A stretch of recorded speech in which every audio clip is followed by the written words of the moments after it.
What is aggregate supply AS in macroeconomics? Aggregate supply is the total supply of goods and services in an economy in an accounting year. The total supply of goods and services in an economy in an accounting year. Aggregate supply is nothing but national income.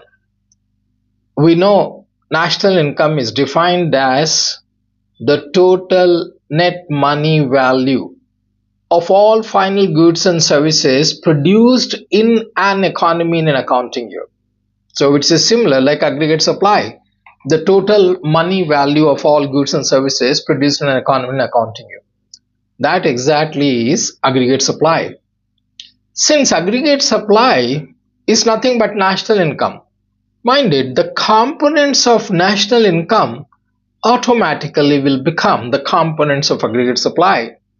What are the components of national income? We learned it by income method, compensation of employees. You can say it as wages and salaries.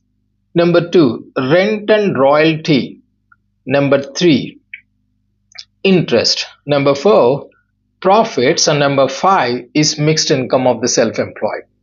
So automatically they become the components. In case they ask you what are the components of aggregate supply, you can easily write as the components of aggregate supply COE, compensation of employees, plus rent, plus royalty, plus interest, plus profits, plus mixed income of the self-employed.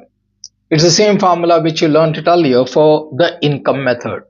Those are the components. So income is either consumed or saved. Income is either consumed or saved. So we can write aggregate supply as C plus S. Since national income is C plus S, aggregate supply also can be written as AS is equal to C plus S. That is consumption plus savings. Aggregate. Suppose I earn 100 rupees. Either I consume 80 rupees, the remaining 20 rupees I save. So that will be equivalent to national income. AS is equal to C plus S. But we learned earlier AD is equal to C plus I. AD is equal to consumption expenditure plus investment expenditure, and AS is equal to consumption plus savings in the economy, aggregate demand and the aggregate supply. Later on, we'll be learning at the equilibrium level of income, employment and output. AD should be equal to AS, aggregate demand should be equal to aggregate supply. That you will learn it in the next video. Do watch it. Bye-bye.